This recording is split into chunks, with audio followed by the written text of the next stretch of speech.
Hello friends, have a good day. So இன்னைக்கு நம்ம பார்க்க போகிற விஷயம் என்னன்னா, பேங்க் ஆஃப் பரோடா ஏடிஎம் வச்சு யூஸ் பண்ணுறவங்க எல்லாருக்குமே அடிக்கடி பார்த்தீங்கன்னா உங்களுடைய அக்கௌண்ட்ல இருந்து டெபிட் பண்ணுவாங்க. அதாவது பணம் வந்து அடிக்கடி வந்து கட் ஆகும். ஸோ இது எதனால அப்படின்னு சில பேருக்கு தெரியாது.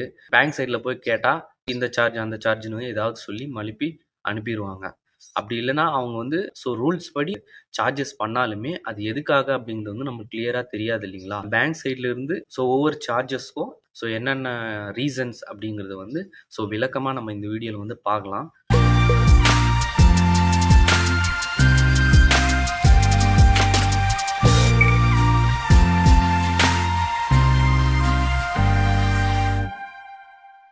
வீடியோக்குள்ளே போகிறதுக்கு முன்னாடி நம்ம வீடியோ புதுசாக பார்க்குறவங்க வீடியோ லைக் பண்ணிக்கோங்க, சப்ஸ்கிரைப் பண்ணிக்கோங்க. ஏன்னா ஆன்லைன் சம்மந்தப்பட்ட வீடியோஸ் வந்து நம்ம சேனலில் தொடர்ந்து போஸ்ட் பண்ணிக்கிட்டு இருக்கோம். வீடியோ நீங்கள் வந்து கண்டினியூஸாக பார்க்கணுன்னா நம்ம சேனலை வந்து சப்ஸ்கிரைப் பண்ணி கூடவே பெல் பட்டனை கிளிக் பண்ணி வச்சுக்கோங்க. ஏன்னா அப்போ தான் நான் போஸ்ட் பண்ணுற வீடியோ உடனுக்குடனே பார்க்க முடியும்.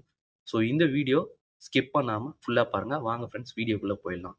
இந்த டாப்பிக்கில் ஃபஸ்ட்டு நம்ம பார்க்கக்கூடிய விஷயம் என்னென்னா, டிரான்சாக்ஷன் சார்ஜஸ். அதாவது சில பேர் வந்து பார்த்தீங்கன்னா ஏடிஎம்ல வந்து பணம் எடுப்பீங்க. ஜஸ்ட் நீங்கள் 200 300 எடுத்தால் கூட அதுக்கு ஒரு சார்ஜஸ் வந்து பிடிக்கிறாங்க.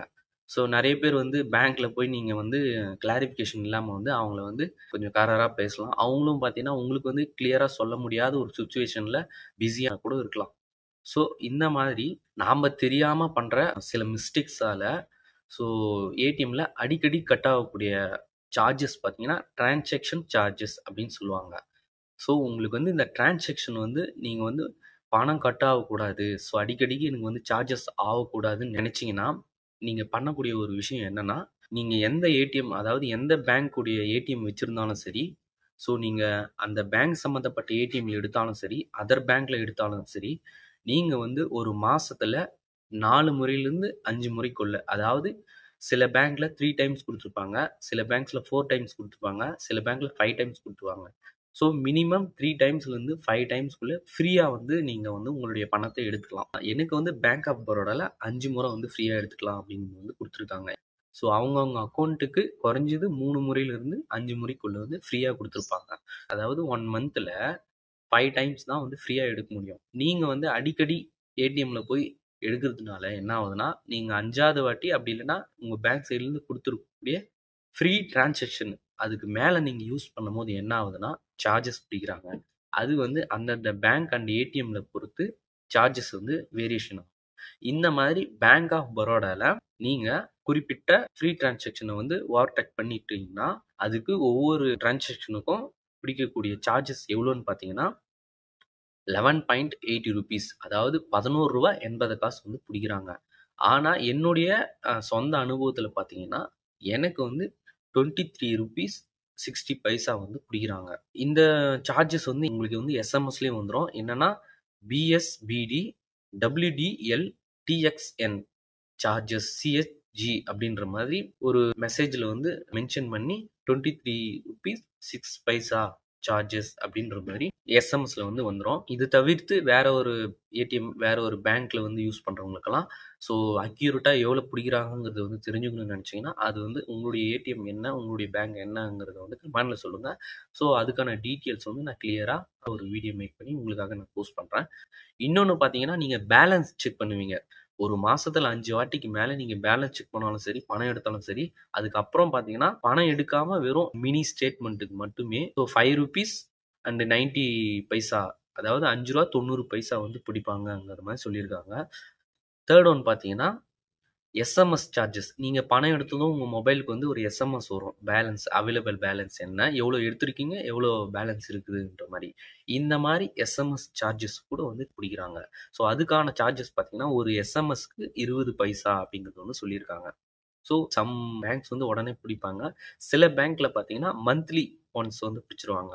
அந்த மாதிரி நீங்கள் ஒரு மாதத்துக்குள்ளே எத்தனை முறை வந்து எஸ்எம்எஸ் வந்து உங்களுக்கு வந்து இன்கம் ஆகுதோ அதுக்கேற்ற மாதிரி 15 ரூபா, அதாவது 15 rupees வரைக்கும் வந்து சார்ஜஸ் பண்ணுவாங்க. இந்த விஷயம் சொல்லியிருக்காங்க. அதுக்கப்புறம் உங்களுடைய ஏடிஎம் கார்டு, அதாவது உங்களுடைய கார்டு தொலைஞ்சிட்டாலோ இல்லை லாக் ஆகிட்டாலோ இல்லை நீங்கள் மிஸ் பண்ணிட்டாலோ இந்த மாதிரி நீங்கள் வந்து கார்டு ரீப்ளேஸ்மெண்ட் பண்ணணும், புதுசாக வந்து கார்டு வந்து வாங்கணும் அப்படின்னு நினச்சிங்கன்னா அந்த கார்டுக்கான சார்ஜஸ் பார்த்தீங்கன்னா 200 வந்து சொல்லியிருக்காங்க. 200 ரூபா அதே மாதிரி அந்த கார்டுக்கு வந்து பின் ஜெனரேட் பண்ணுறீங்கன்னா, அதாவது பாஸ்வேர்டு வந்து புதுசாக நீங்கள் கிரியேட் பண்ணணும்னா அதுக்கும் வந்து சார்ஜஸ் வந்து பிடிப்பாங்க. எவ்வளோனா 150 அப்படிங்கிறது வந்து சொல்லியிருக்காங்க. ஸோ அடுத்த விஷயம் பார்த்தீங்கன்னா, நீங்க வந்து சில ஏடிஎம்ல பார்த்தீங்கன்னா, பணம் எடுக்கிறதுக்கு மட்டுமே ஒரு ஏடிஎம் இருக்கும். சில ஏடிஎம்ல பார்த்தீங்கன்னா, பணம் டெபாசிட் பண்றதுலயும் எடுக்கலாம். டெபாசிட்டும் பண்ணலாம். இந்த மாரி டெபாசிட் மிஷின்ல நீங்க வந்து பணத்த டெபாசிட் பண்றீங்கன்னா, ஸோ ஒரு முறை டெபாசிட் பண்றீங்கன்னா, அந்த டிரான்சாக்ஷனுக்கு வந்து ரூ. 10 வந்து சார்ஜஸ் பண்றாங்க. ₹10 வந்து சார்ஜஸ் பண்றாங்க. லாஸ்ட் டைம் வந்து பிஓபி வேர்ல்டு மொபைல் அப்ளிகேஷன் வந்து எப்படி பயன்படுத்தலாம் நம்ம மொபைல் ஆக்டிவேஷன் பண்ணி அப்படிங்கிறது வந்து சொல்லியிருந்தேன். அதுல வந்து நம்மளுடைய சப்ஸ்கிரைபர்ஸா ஆர் வியூவர்ஸான்னு தெரியல. ஒரு 2, 3 பேர் வந்து கொஸ்டின் பண்ணியிருந்தாங்க. ப்ரோ என்னுடைய அக்கவுண்ட்ல வந்து இவ்வளோ பிடிச்சிருக்காங்க. ஸோ மெயினா அதுல வந்து குறிப்பா 236 அதாவது ரூ. 236 வந்து எதுக்காக பிடிச்சிருக்காங்க அப்படின்ட்டு வந்து எனக்கு தெரியல அப்படின்னுட்டு கேட்டிருந்தாங்க. அவங்களுக்கு பார்த்தீங்கன்னா, ஏடிஎம் ஆனுவல் சார்ஜஸ் தான் வந்து இது எனக்கும் வந்து பிடிச்சிருக்காங்க. ஸோ வருஷத்துக்கு இந்த மாரி நீங்க ஒரு வருஷமா ஒரு ஏடிஎம் யூஸ் பண்றீங்கன்னா, வருஷத்துக்கு ஒரு முறை ஏடிஎம் கார்டு மெயின்டனன்ஸ்ங்கிற மாரி அதுக்கு ஒரு சார்ஜஸ் போடுறாங்க. ஸோ எதுக்காகன்னே தெரியல. ஏடிஎம் அவங்களே குடுத்துடுறாங்க. நம்ம பணத்த நம்ம எடுத்துக்கிறதுக்கு இவ்வளோ ஒரு அமௌண்ட் வந்து செலுத்துறது எதுக்குன்னு எனக்கு வந்து கிளியரா தெரியல. So ₹236 compulsory yearly once ATM annual charges அப்படிங்கிற மாரி சொல்லியிருக்காங்க. அண்ட் அடுத்தது பார்த்தீங்கன்னா, குறிப்பா ஃபைனலா ஒரு விஷயம். எனக்கும் வந்து இது வந்து புடிச்ச உடனே ஸோ ரூ. 236 புடிக்கிறதே எவ்வளோ பெரிய விஷயம். பட் ரூ. 436 வந்து சில பேருக்கு வந்து புடிச்சிருப்பாங்க. அதுவும் வந்து இயர்லி ஒன்ஸ். பார்த்தீங்கன்னா, ஜூன் 1லிருந்து மே 31க்குள்ள பார்த்தீங்கன்னா, ரூ. 436 வந்து பிடிப்பாங்க. அ இது எதுக்காகன்னு பார்த்தீங்கன்னா, ஃபார் பிஎம்ஜேஜேபிஒய் அப்படின்னு போட்டுருவாங்க. இதுக்கான ஃபுல் ஃபார்ம் பார்த்தீங்கன்னா, பிரதான் மந்திரி ஜீவன் ஜோதி பீமா யோஜனா அப்படிங்கிற வந்து ஒரு ஸ்கீம் வந்து இருக்குது. இந்த ஸ்கீமை பத்தி உங்களுக்கு வந்து முழுசா தெரிஞ்சுக்கணும்னு நினைச்சீங்கன்னா கமெண்ட்ல சொல்லுங்க. நான் கிளியரா இந்த ஸ்கீம் என்னென்ன, எதுக்காக, எப்படியெல்லாம் வந்து நம்ம வந்து அப்ளை பண்ணலாம், என்ன யூஸ், கிளியரான டீட்டெயில்ஸ் வந்து நான் முழுசா வந்து நான் உங்களுக்கு வந்து போஸ்ட் பண்றேன். ஸோ வேணுன்றவங்க கமெண்ட்ல சொல்லுங்க.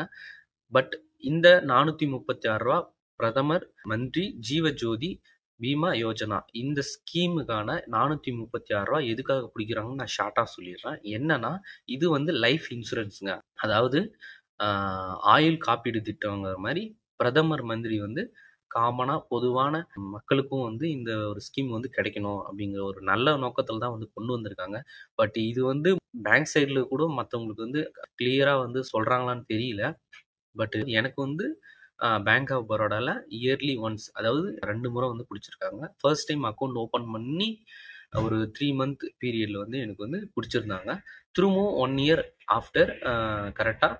436 அந்த மெசேஜோட வந்து வந்திருந்தது. இத பத்தி நான் கிளியரா பேங்க் சைட்ல விசாரிக்கும்போது என்ன சொல்லியிருந்தாங்கன்னா, இந்த ஸ்கீம் மூலியமா ஆயுள் காப்பீடு வந்து வாங்கிக்கலாம். அதாவது 2 லேக்ஸ் பிரீமியம்.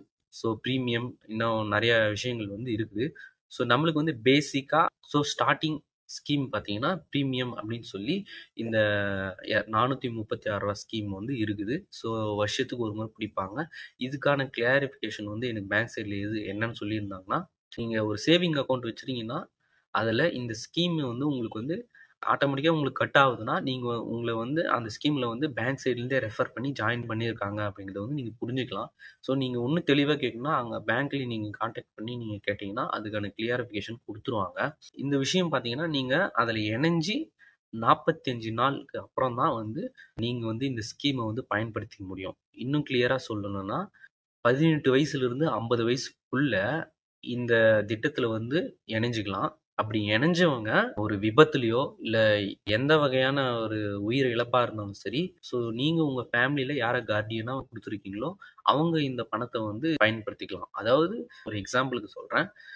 உயிர் சேதம் ஏதாவது ஆனா, நீங்க இந்த 2,00,000 வந்து பேங்க் சைட்லருந்து நீங்க வந்து அப்ளை பண்ணி வாங்கிக்கலாம். இந்த விஷயம் பார்த்தீங்கன்னா, நெறைய பேருக்கு வந்து கிளியரா தெரியல. எதுக்காக பேங்க்ல வந்து புடிக்கிறாங்கன்னு தெரியாம, அவங்களும் கிளாரிஃபிகேஷன் வந்து குடுக்காம, ஸோ சில பேர் பேங்க் சைட்ல போய் சண்ட போடுவாங்க. சில பேர் என்னடா இதுன்ற மாரி டிப்ரஷன் கூட ஆகும். ஏன்னா, நம்மளுக்கு இருக்கிறதே அவ்வளோதான். அதையும் புடிச்சுக்கினாங்களே அப்படின்னு. இவ்வளோதான் ஃப்ரெண்ட்ஸ். இந்த ஸ்கீம பத்தி கிளியரா உங்களுக்கு வந்து தெரிஞ்சுக்கணும். ப்ரோ நான் வந்து இதில வந்து அப்ளை பண்ணி ஜாயின் பண்ணணும்னு நெனைக்கிறவங்க, இத பத்தி இன்னும் டீட்டெயிலா தெரிஞ்சுக்கணும்னு நெனைக்கிறவங்க, கமெண்ட்ல சொல்லுங்க. இந்த ஸ்கீம பத்தி முழு விளக்கத்தோட நான் அடுத்த வீடியோ போஸ்ட் பண்றேன். நம்ம பிஓபி பேங்க் ஆஃப் பரோடா பேங்க்ல வந்து பிடிக்கக்கூடிய சார்ஜஸ் அண்ட் காமனாக ஸோ அதர் பேங்க் சைட்லேருந்து கூட பிடிக்கக்கூடிய சார்ஜஸ்க்கு எல்லாமே ஸோ இந்த விஷயங்கள் தான் வந்து காமனாக வந்து பொருந்தும். பட் அதோடைய சார்ஜஸ் மட்டும் வேரியண்ட் ஆகும். ஸோ இவ்வளோ தான் ஃப்ரெண்ட்ஸ். இந்த வீடியோ வந்து பிடிச்சிருந்தா லைக் பண்ணுங்கள், தெரியாதவங்களுக்கு ஷேர் பண்ணுங்கள். இன்னும் bank of Baroda mobile banking எப்படி பயன்படுத்துறது, எப்படி மொபைலில் மினி ஸ்டேட்மெண்ட் பார்க்குறது, எப்படி ரீசார்ஜ் பண்ணுறது, மொபைல் ரீசார்ஜ் ஃப்ரீயாக அப்படிங்கிறத பற்றி முழு வீடியோ வந்து நம்ம சேனல் ஆல்ரெடி போஸ்ட் பண்ணியிருக்கேன். பார்க்காதவங்க அதையும் பார்த்துக்கோங்க. சேனல் கார்டில் கொடுக்குறேன் பாருங்க. அண்ட் ஓவரால் அவ்வளோதான் ஃப்ரெண்ட்ஸ் இந்த வீடியோ. பிடிச்சிருந்தா லைக் பண்ணுங்கள், ஷேர் பண்ணுங்கள். புரியாதவங்க கமெண்ட் பண்ணுங்கள். கண்டிப்பாக நான் ரிப்ளை பண்ணுறேன். So thank you friends. அடுத்த வீடியோவில் பார்க்கலாம்.